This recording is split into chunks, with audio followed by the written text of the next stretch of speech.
we are here today to celebrate the marriage of Alex and Sara. For Sara and Alex, this ceremony makes public their continued commitment to treat one another with compassion and care, to laugh and to cry with one another, and to share their lives with each other as partners and friends. This union is not a time of mere contentment with each other, their community, and the world around them, but is a part of the ongoing process of exploring who they are as individuals and sharing their friendship and love with all of you, their friends and their family.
Sara, will you take Alex to be your husband, to live together in the covenant of marriage with constancy and compassion? Will you love him, comfort, honor, and keep him in sickness and in health, and forsaking all others, be faithful to him as long as you both shall live? If so, say, I will. I will. And Alex, will you take Sara to be your wife, to live together in the covenant of marriage with constancy and compassion? Will you love her, comfort her, honor and keep her in sickness and in health, and forsaking all others, be faithful to her, as long as you both shall live? If so, say, I will. I will. I'm going to have you guys turn and look at all these people who are here to celebrate with you. Friends and family who are gathered here today, marriage does not thrive on its own.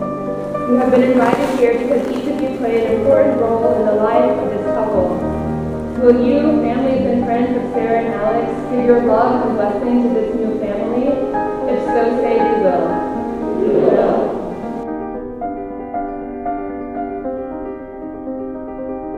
And over all these things put on love, which is the perfect bond of unity. Let us content with the present. It hopes for the future and it doesn't brood over the past. Last summer in Vienna, you made the decision to set some time apart, to gather your friends and family, to have them come in from the East Coast, from the West Coast, and Egypt. People are here from all over the world.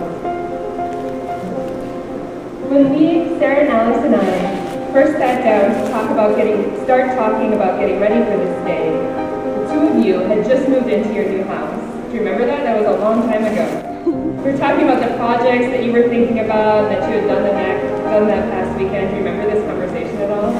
In my head, I was imagining that they would be talking about picking up furniture, or maybe testing paint, or like making plans to blow out the kitchen, or whatever. And I asked them what the first thing they did was, and they said, well, we were mapping the breakers.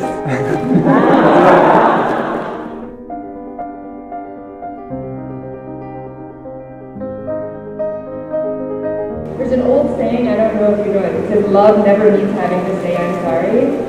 Goodness, don't listen to that, right? Love, this text teaches us, is to always be ready to say I'm sorry.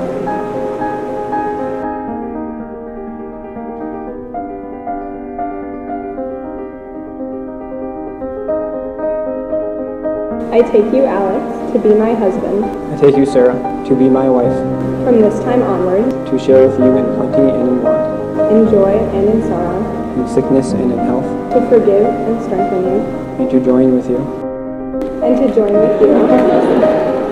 so that together we may serve God and others, as long as we both shall live. and as long as we both shall live.